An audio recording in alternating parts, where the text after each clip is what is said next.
8 PM की dose में। और आज हम चर्चा करने वाले हैं मैग्नीशियम न्यूट्रिएंट के बारे में।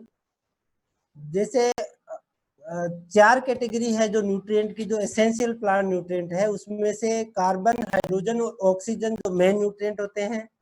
उसके बाद में प्राइमरी न्यूट्रिएंट जो होते हैं वो 3 होते हैं, NPK, नाइट्रोजन, फास्फोरस, पोटास। उसके बाद में सेकेंडरी न्यूट्रिएंट होते हैं जिनको हम कैल्शियम, मैग्नीशियम और सल्फर कहते हैं। तो ये भी प्राइमरी और सेकेंडरी होते हैं। उसके बाद में फिर 6 जो होंगे वो माइक्रो न्यूट्रिएंट होंगे। लेकिन ये सारे ही पौधे के लिए जरूरी है। इनकी जो कैटेगराइज की हुई है वो जो ये पौधे के अंदर जो ड्राई मैटर के अंदर की क्वांटिटी होती है उसके हिसाब से इनको कैटेगराइज किया गया है 3 कैटेगरी या 4 कैटेगरी में। तो आज हम जो सेकेंडरी न्यूट्रिएंट है उसमें हम कैल्शियम के ऊपर चर्चा कर चुके हैं। आज हमारा जो मेन फोकस है वो है मैग्नीशियम के ऊपर। मैग्नीशियम जो न्यूट्रिएंट है ये बहुत ही जरूरी है पौधे के लिए। मैं कहूंगा कि इसका डायरेक्ट जो रिलेशन है वो हमारे यील्ड के साथ है, हमारी पैदावार के साथ है, हमारी क्वालिटी के साथ है। इसका मेन रीजन ये है कि ये जो हमारा क्लोरोफिल होता है, जिसको हम हिंदी में हरित लवक कहते हैं, जो हमें पौधे की पत्ती का जो हरा रंग दिखाई देता है वो हमें क्लोरोफिल के कारण दिखाई देता है। और क्लोरोफिल का जो सेंट्रल पार्ट है, जो एक तरह से जो हरित लवक जो बना हुआ है उसका जो सेंट्रल जो बीच के अंदर जो पार्ट है जिससे वो जुड़ा हुआ रहता है क्लोरोफिल, जैसा इस फोटो में दिखाया गया है, वो मैग्नीशियम है। तो मैग्नीशियम इसका मतलब सीधा सीधा जुड़ा हुआ है पौधे के हरेपन के लिए। तो ये इसका मेन जो है मैग्नीशियम का एक पार्ट है। बहुत बड़ा रोल है हमारे पौधे को जो हरा रंग है उसको बनाए रखने के अंदर। किसी भी तरह का पौधा हो आपका, चाहे फसल हो, चाहे आप सब्जियां कर रहे हैं, चाहे चाय के बागान है, चाहे कॉफी गार्डन है, ईच एंड एवरी जो भी जितने भी पौधे हैं हम अपनी अर्थ पे देख रहे हैं, सबके अंदर मैग्नीशियम है। और उसका सबसे बड़ा रोल है जो हरित लवक या क्लोरोफिल है उसके अंदर। इसके अलावा इसके जो मेन फंक्शन की अगर हम बात करें तो बहुत सारे एंजाइम होते हैं जिनके अंदर ये मैग्नीशियम जुड़ा हुआ है। इसी तरह से जो फास्फोरस का जो ट्रांसफर है, अभी हम पीछे भी हमने देखा है, आगे भी, ये जितने भी न्यूट्रिएंट है ये एक दूसरे से जुड़े हुए रहते हैं। ऐसा नहीं है कि एक न्यूट्रिएंट को हम अगर अलग करेंगे तो उससे कारण जो दूसरा न्यूट्रिएंट है वो भी प्रभावित होता है। तो इसी तरह से जो मैग्नीशियम है उसका जो फॉस्फेट जो ट्रांसफर है उसके लिए भी इसका बहुत बड़ा रोल है। इसके अलावा ये फोटोसिंथेसिस के अंदर जुड़ा हुआ है। फोटोसिंथेसिस में कैसे जुड़ा हुआ है कि प्रकाश संश्लेषण की जो क्रिया होती है उसके लिए हमें क्या चाहिए, जो क्लोरोफिल है वो चाहिए, धूप चाहिए, CO2 चाहिए। तो क्लोरोफिल क्या है, क्लोरोफिल में क्या चीज है, मैग्नीशियम है। इसका मतलब जो हमारी प्रकाश संश्लेषण की क्रिया है, जो फोटोसिंथेसिस की पौधे में क्रिया होती है, जिस क्रिया से पौधा भोजन बनाता है, उसके अंदर ये डायरेक्टली एक तरह से इन्वॉल्व है। इसके अलावा कार्बोहाइड्रेट का मेटाबॉलिज्म जो आगे ब्रेक डाउन होता है उसके अंदर होता है। न्यूक्लिक एसिड जो एक तरह से पौधे का जेनेटिक मटेरियल है उसके सिंथेसिस में मैग्नीशियम का रोल होता है। और मूवमेंट जो कार्बोहाइड्रेट का है, अभी हमने जो पिछली क्लास परसों ली थी उसमें हमने कैल्शियम की चर्चा की थी। कैल्शियम एक ऐसा न्यूट्रिएंट था कि जो जहां पे फिक्स हो गया वो वहीं रहता है, जबकि मैग्नीशियम एक ऐसा न्यूट्रिएंट है जो हाईली मोबाइल है एक तरह से पौधे में। इसका कैल्शियम का जस्ट उल्टा होता है इसमें।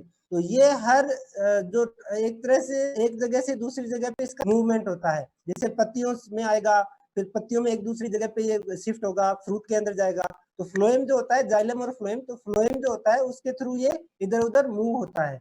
तो उसके लिए भी जो न्यूक्लिक एसिड और उसके जो रिलेटेड जो कार्बोहाइड्रेट का मूवमेंट है उसके अंदर भी मैग्नीशियम का बहुत बड़ा रोल है। इसके अलावा जो फास्फोरस का अपटेक और ट्रांसपोर्ट है उसके लिए ये बहुत जरूरी है मैग्नीशियम। फास्फोरस के लिए ये कैरियर का काम करता है, जैसे अपन ने पिछली स्लाइड में भी देखा था। तो ये इसका मतलब जो फास्फेट का जो मेटाबॉलिज्म है उसका जो ट्रांसपोर्ट है उसके अंदर भी मैग्नीशियम का बहुत बड़ा रोल है। क्लोरोफिल, जैसे मैंने कहा कि क्लोरोफिल का ये जो हरित लवक जिसको हम कहते हैं उसका ये मेन हिस्सा है। तो मेन हिस्सा होने के कारण जो हमारी फोटोसिंथेसिस, जो प्रकाश संश्लेषण की क्रिया है, उसके ऊपर इसका सीधा सीधा असर पड़ता है। और उसके कारण जो कई मेटाबॉलिक फंक्शन है, कार्बोहाइड्रेट, सेल मेम्ब्रेन के स्टेबलाइजेशन है, ऐसे जो पौधे में कार्य होते हैं वो इसकी कमी से रुक जाते हैं। इसके अलावा और भी इसके बहुत सारे काम है, जैसे शुगर सिंथेसिस प्लांट में भी होता है। स्टार्च का ट्रांसलोकेशन, स्टार्च पौधे में बनती है, उसका एक जगह से दूसरी जगह जो ट्रांसपोर्ट होता है उसके अंदर।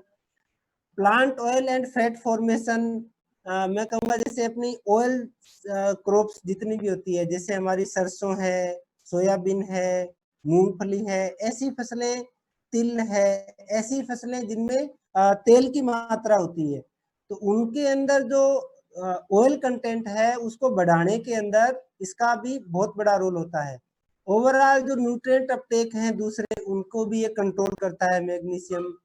आयरन का यूटिलाइजेशन, आयरन अब आगे देखेंगे, आयरन एक माइक्रो न्यूट्रिएंट है, तो उसके यूटिलाइजेशन में भी मैग्नीशियम का रोल है।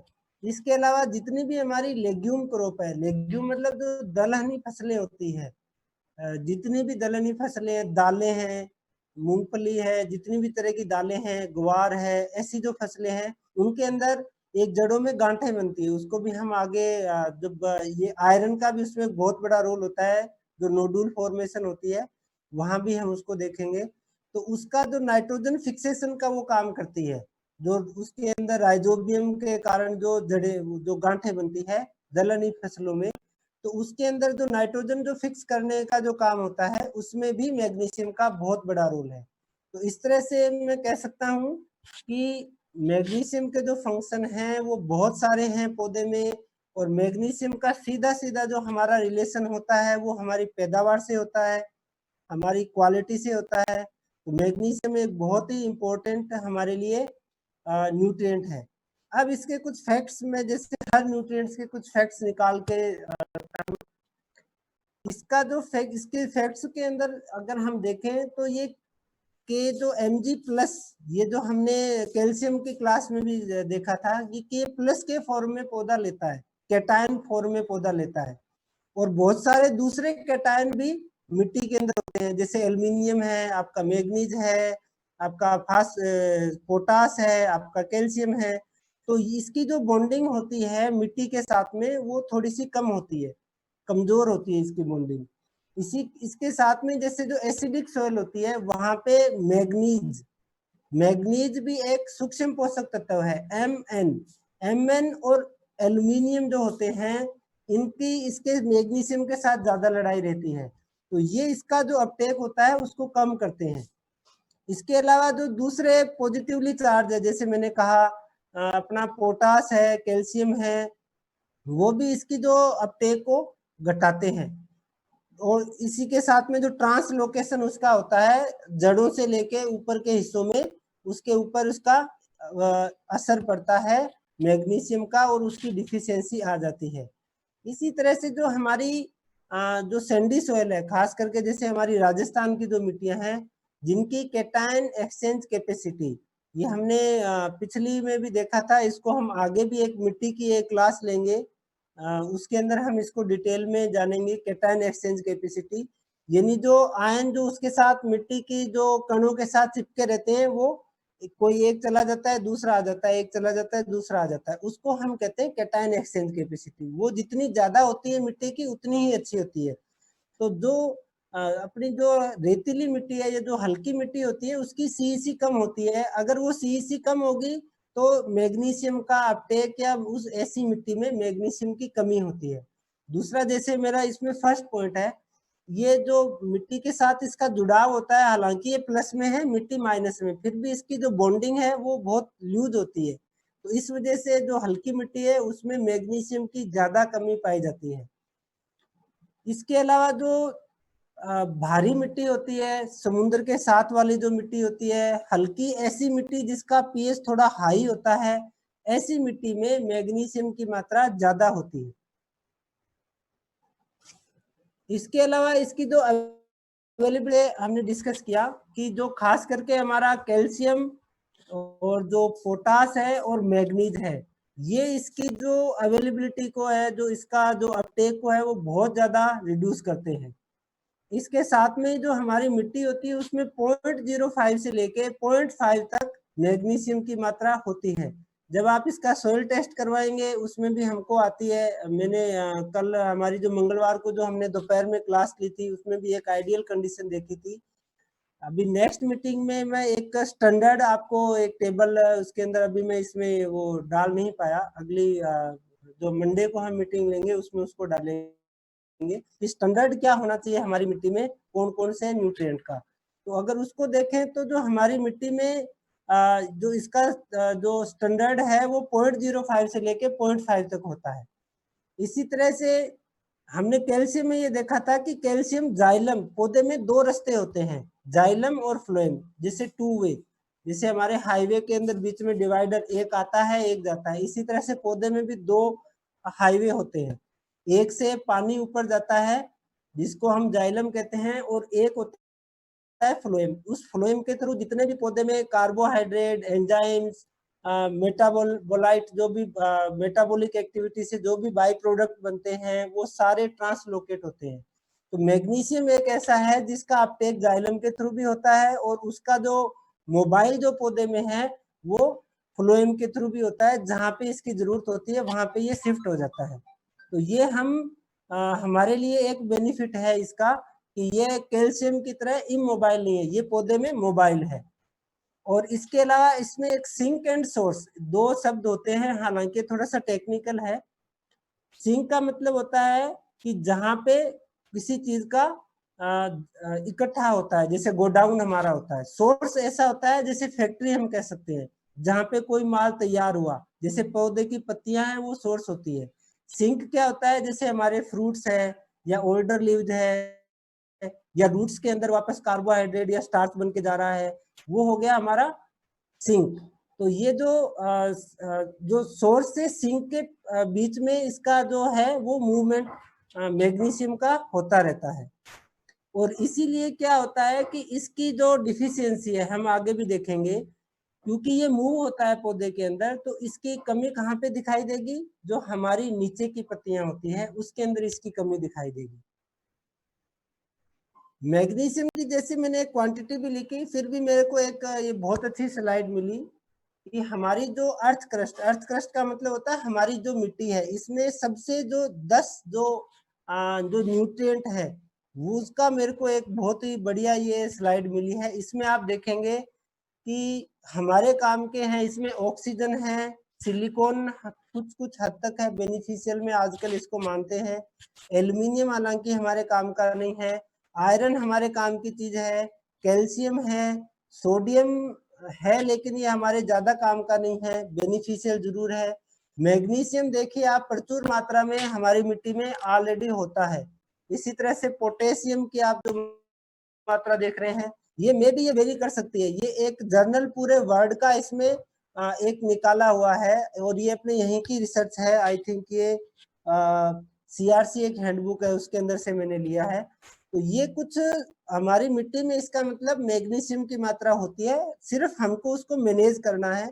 दूसरा जैसे सोयल टेस्ट का मैं हर मीटिंग में कहता हूँ, क्योंकि न्यूट्रिएंट की जब हम बात कर रहे हैं तो सीधा सीधा उसका रिलेशन है कि हमारी जो सोयल टेस्ट है वो बहुत जरूरी है हमारे लिए, ताकि हमें ये पता रहे कि कौन से न्यूट्रिएंट हमको कितनी डोज डालनी है, वो किस फॉर्म में हमारी मिट्टी के अंदर है। अगर वो कहीं पे छुपा हुआ बैठा है तो उसको बुलाना है कि भाई आजा, तेरे को क्या चाहिए बोल, तू हमारे पास में आजा। तो उसको बुलाने के लिए हम क्या कर सकते हैं, उसको कुछ लालच देना पड़ेगा। जैसे बायो एजेंट्स हमको उस मिट्टी में ऐड करेंगे, वो उसको बुलाएंगे कि भाई आ जाओ और आपकी जो नाराजगी है उसको दूर कर लो। तो ये इसलिए हमारी मिट्टी में मैग्नीशियम अच्छी मात्रा में ऑलरेडी होता है। जैसे मैंने पोटास के अंदर कहा था, जैसे फास्फोरस के अंदर कहा था, फास्फोरस भी हमारी मिट्टी में खूब होता है। अभी ये जो है कि मैग्नीशियम की जो हमारी जो मिट्टी है उसके अंदर 3 फॉर्म में ये रहता है।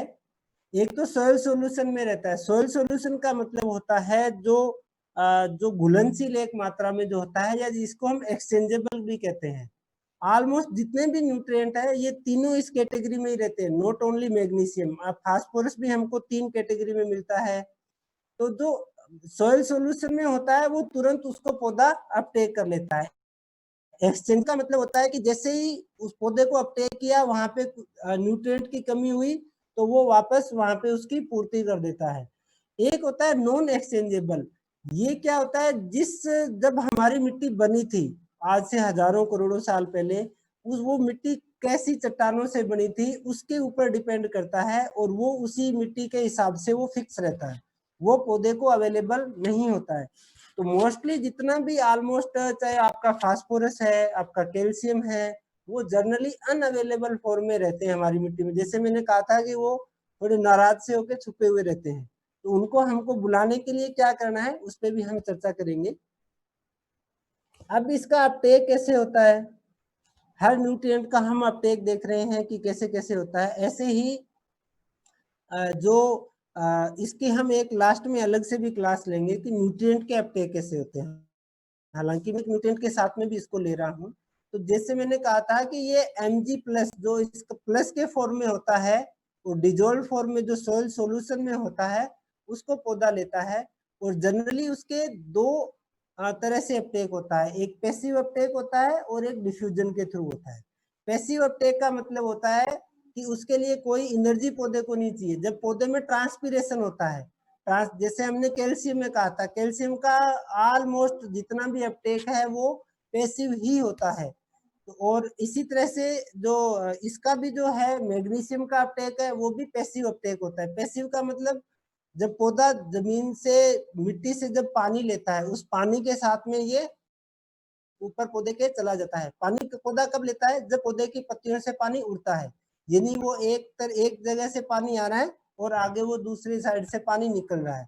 तो ये एक कंटिन्यूअस प्रोसेस होती है। ट्रांसपीरेशन यानी वाष्पोत्सर्जन जिसको हिंदी में हम कहते हैं, पौधे के जो पर्णरंध्र होते हैं उनके द्वारा वाष्पोत्सर्जन होता है, और उसके साथ में ही जब वाष्पोत्सर्जन, जब पौधे में पानी जाएगा तो उस पानी के साथ में वो न्यूट्रिएंट भी लेता है। तो न्यूट्रिएंट इसका जो अपना मैग्नीशियम है ये पैसिव अपटेक भी लेता है। दूसरा डिफ्यूजन, डिफ्यूजन का मतलब होता है कि हमारे जो लोअर कंसंट्रेशन से लोअर कंसंट्रेशन में उसका अपटेक होना, हाई जहां पे ज्यादा है वहां से कम की तरफ ये मूव करता है, और उस मूवमेंट में इसका अपटेक होता है। आगे मैंने एक बहुत अच्छी इसमें स्लाइड डाली है। तो इसका मतलब ये है कि जो इसकी जो कंसंट्रेशन है वो हमारी जो मिट्टी का जो सोइल सॉल्यूशन है उसके ऊपर भी डिपेंड करती है कि हमारी मिट्टी की जो उसके जो कण है उसके साथ में कितना मैग्नीशियम जुड़ा हुआ है, वहां से वो सोइल सॉल्यूशन में आता है और प्लांट उसको अपटेक करता है। इसका सीधा सीधा जो मैग्नीशियम का अपटेक है ये हमारी जो मिट्टी के अंदर हवा और पानी का अनुपात कितना है उसके ऊपर भी निर्भर करता है।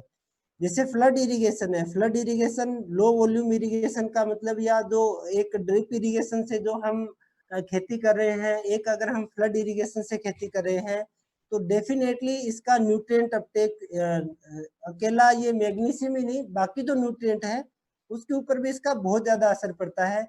तो मैं कहूंगा कि अगर आप ऐसी फसलें कर रहे हैं जिसमें आप ड्रिप इरिगेशन लगा सकते हैं तो बिल्कुल आप ड्रिप इरिगेशन लगाइए, क्योंकि उससे आपके मैग्नीशियम ही नहीं सभी जो न्यूट्रिएंट है उनका अपटेक बहुत अच्छे से होगा। क्योंकि जब तक मिट्टी में हम जैसे कहते हैं 25% पानी 25% हवा नहीं होगी तब तक न्यूट्रिएंट का अपटेक अच्छे से नहीं होगा। और ड्रिप इरिगेशन एक ऐसा माध्यम है जिसके द्वारा हम हमारा जो पौधे की सीधी जड़ में पानी जाता है और हवा और पानी के अनुपात को ये बहुत अच्छे से बना के रखता है। तो इसलिए आप अगर ऐसी आप फसल कर रहे हैं, सब्जियां कर रहे हैं, या आपके बाग बगीचा आप लगा रहे हैं या लगा हुआ है, तो ड्रिप इरिगेशन आप लगाइए। और नो डाउट उसके लिए हम आपके लिए हमेशा तैयार हैं। जैसा मैं रिवलिस इरिगेशन का आपको कभी भी कहीं भी ड्रिप की आपकी कोई भी आपको जरूरत हो, आपके किसी साथी को जरूरत हो, तो आपका मोस्ट वेलकम है, आप हमें याद कीजिएगा। इसी तरह से जो सोयल का पीएच है उसका भी, ये मैंने पिछली में भी ये स्लाइड दिखाई थी, और इसको आप देखेंगे कि जो मिट्टी का पीएच है उसका बहुत बड़ा रोल है। अकेला मैग्नीशियम नहीं, बाकी जितने भी न्यूट्रिएंट है। अब यहाँ पे आप देखिए ऊपर से 1 2 3 4 5 6 नंबर पे मैग्नीशियम है नीचे। तो जैसे जैसे पीएच हाई हो रहा है मैग्नीशियम का जो अवेलेबिलिटी है या जो अपटेक है वो बढ़ रहा है, लेकिन उसके साथ में जो दूसरे न्यूट्रिएंट है उनका अपटेक घटता है। इसका मतलब हाई पीएच पे मैग्नीशियम ज्यादा अवेलेबल होगा, लेकिन जो दूसरे न्यूट्रिएंट है उनका जो अपटेक है वो कम हो जाएगा। तो अगर इस स्लाइड को हम देखेंगे तो जो हमारा 6 से 7 का जो पीएच है, लगभग आप यूं मानिए 6.5 के आसपास का जो पीएच है, वहां पे जितने भी न्यूट्रिएंट है वो सारे के सारे पौधे को अवेलेबल होते हैं। अगर आपका पीएच ज्यादा होगा, जैसे हाई होगा, मान लीजिए 8 हो गया, तो वहां पे क्या होगा, आप ये देखिए आयरन है, मैग्नीज है, बोरोन है, कॉपर है, जिंक है, इनका अपटेक कम हो जाएगा। तो हमको जितनी जो क्वालिटी जो पैदावार आनी चाहिए वो नहीं आएगी। इसलिए हमें इसके ऊपर भी बहुत ध्यान देने की जरूरत है कि हम मिट्टी का पीएच कैसे कम कर सकते हैं। और ये हमें कहाँ से पता लगेगा, मिट्टी की जांच से। तो आप मिट्टी की जांच जरूर कराएं सभी। अगर फसल लगाने से पहले जो समय होता है वो सबसे बेस्ट होता है मिट्टी की जांच के लिए। इसी तरह से इसका एब्जॉर्प्शन जो है वो अगर हम देखेंगे, ये भी स्लाइड में लगभग हर उसमें न्यूट्रिएंट के अंदर डाल रहा हूँ, एनपीके, मैग्नीशियम, कैल्शियम और फास्फोरस, यानी पौधे की कितनी दूर से वो अपटेक या उसको एब्जॉर्ब कर सकता है पौधे की जड़ें। तो कैल्शियम और मैग्नीशियम 5 मिलीमीटर यानी लगभग आधा सेंटीमीटर दूर से उसको अपटेक कर सकती है मैग्नीशियम को। इसी तरह से न्यूट्रिएंट अपटेक की मेरे को एक बहुत अच्छी स्लाइड मिली थी। न्यूट्रिएंट अपटेक में हमने देखा था कि जो अपना मैग्नीशियम है वो 2 तरह से पौधा लेता है।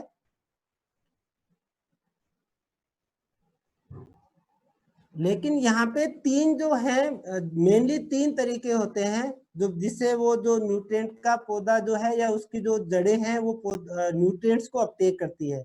यहाँ पे आप देखेंगे रूट इंटरसेप्शन होता है, पहला है, दूसरा मास फ्लो है, तीसरा डिफ्यूजन है।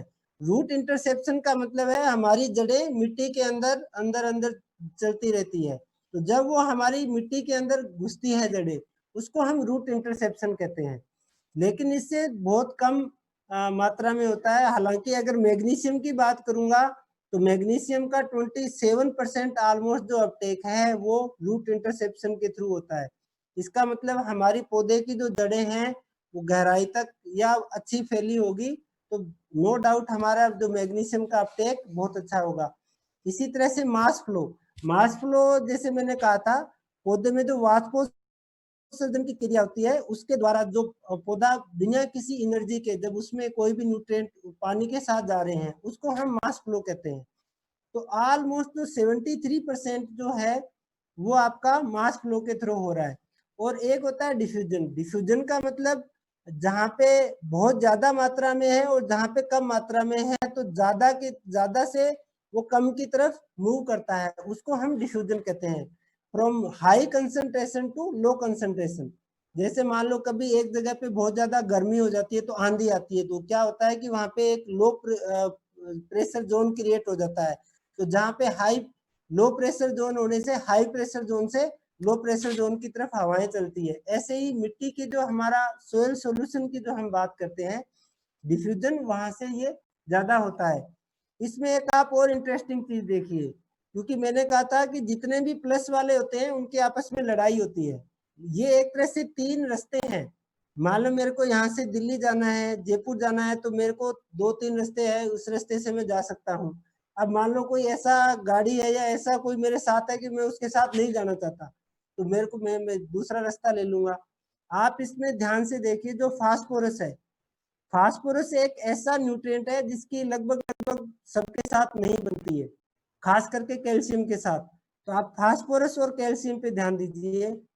फास्फोरस का जो 94% अपटेक है वो डिफ्यूजन के थ्रू होता है, जबकि कैल्शियम का 88% जो अपटेक है वो मास फ्लो के थ्रू हो रहा है। यानी इनके दोनों के पौधे के जो अंदर जो जाने के जो तरीके हैं वो दोनों अलग अलग हैं।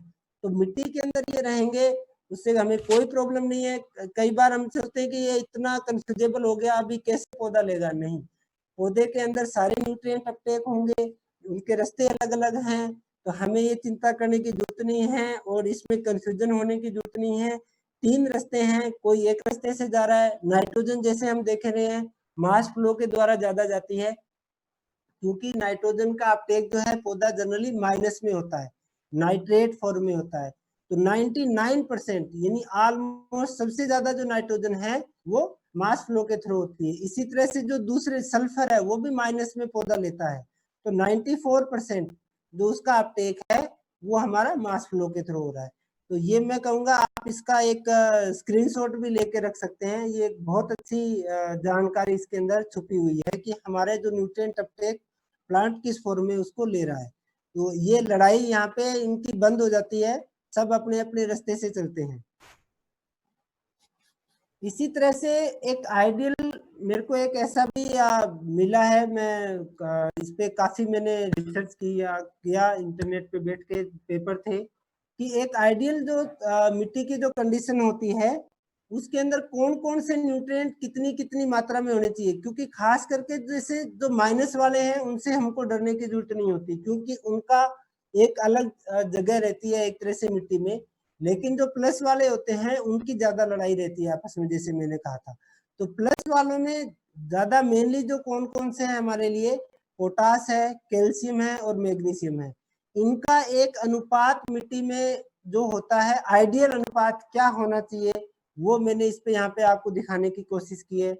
जैसे अगर मैं कैल्शियम और मैग्नीशियम की बात करूं तो इनका जो रेशो है, जो अनुपात है, यानी कैल्शियम ज्यादा होना चाहिए 6.5 के आसपास एज कंपेयर टू मैग्नीशियम। इसी तरह से अगर मैं कैल्शियम और पोटास की बात करूं तो वहां पे इनका जो अनुपात है वो 13:1, 13:1, यानी 13 के अनुपात में कैल्शियम रहेगा और 1 के अनुपात में पोटास रहेगा। अगर ये रेशो बिगड़ता है, जैसे मैंने कैल्शियम जब अपटेक में हमने देखा था, मैंने ये भी बताया था कि अगर हमारी मिट्टी में पोटास ज्यादा हो जाएगा तो कैल्शियम का अपटेक कम हो जाएगा। इसी तरह से एक हमने अमोनिया नाइट्रोजन की जब हमारी हुई थी मीटिंग, उसके अंदर मैंने कहा था कि जैसे ही अगर हमारा ये जो NH अमोनियम फॉर्म में अगर प्लांट नाइट्रोजन को लेगा तो जितने भी प्लस वाले हैं, क्योंकि अमोनियम NH4 जो होता है वो भी प्लस में है, तो वो क्या करता है इन तीनों की उसको अवेलेबिलिटी को, अपटेक को घटा देता है। इसी तरह से मैग्नीशियम और पोटास का अनुपात 2:1 का होना चाहिए, यानी 2 के अनुपात में अगर मैग्नीशियम और 1 के अनुपात में पोटास है तो वो आपस में लड़ाई नहीं करेंगे। ये एक आइडियल कंडीशन है कि हमारी मिट्टी में खास करके कैल्शियम, मैग्नीशियम, पोटास का एक अनुपात क्या होना चाहिए। इसके बाद में हम जानते हैं कि कौन कौन से ऐसे फैक्टर्स हैं जो हमारी अवेलेबिलिटी को कम कर सकते हैं। एक फैक्टर हमने देखा कि जो हमारा फ्लड इरिगेशन और ड्रिप इरिगेशन है, यानी उसका जो सीधा रिलेशन होता है वो हमारी एरिएशन से होता है, सोइल एरिएशन। जो हमारी मिट्टी में जो हम 25% हवा और 25% पानी की बात करते हैं, उसका जो रोल है वो एक पौधे के न्यूट्रिएंट अपटेक के साथ में एक और भी है, पौधे की जड़ें भी सांस लेती है, पौधे की जड़ें सांस लेती है, उनको भी ऑक्सीजन चाहिए। और हमने देखा था कि हमारी जो अर्थ क्रस्ट है उसमें सबसे ज्यादा ऑक्सीजन, नंबर 1 पे ऑक्सीजन थी। यानी पौधे की जड़ों को सांस लेने के लिए भी हवा चाहिए, प्लस न्यूट्रिएंट को अपटेक के लिए भी हवा चाहिए, तो वो एक फैक्टर हो गया। इसके अलावा जो पीएच है, अगर पीएच कम होगा तो हमारा मैग्नीशियम का जो अपटेक है वो कम हो जाएगा। इसलिए पीएच 6-7 या अगर हल्का सा हाई पीएच है तो वहां पे भी मैग्नीशियम का अपटेक बहुत अच्छे से होता है। इसी तरह से लो टेम्परेचर तो मेरे हिसाब से जितने भी न्यूट्रिएंट है सबको अफेक्ट करता है। मैंने ये भी बताया था कि हमारी जो मिट्टी है उसका जो आदर्श, जो आइडियल जो तापमान है वो हमारा लगभग 15 डिग्री से लेके 26 डिग्री सेल्सियस के बीच में होना चाहिए, तभी जितने न्यूट्रिएंट है उनका अपटेक अच्छे से होगा। जैसे हमारा ऊपर का तापमान हमारे उसको मिट्टी को प्रभावित करता है, ऐसे ही नीचे का तापमान भी हमारी मिट्टी को प्रभावित करता है। इसी तरह से जो ड्राई सोइल कंडीशन है, अगर हमारी मिट्टी में पानी की मात्रा कम हो जाती है या दूसरे एलिमेंट है अगर वो बढ़ जाते हैं, जैसे हमने एक आदर्श रेशो उसका देखा था, तो उसका जो भी सीधा सीधा असर है वो भी इसको अफेक्ट करता है मैग्नीशियम के अपटेक को। तो ये एक हमारा चैप्टर रहा। अभी थोड़ा सा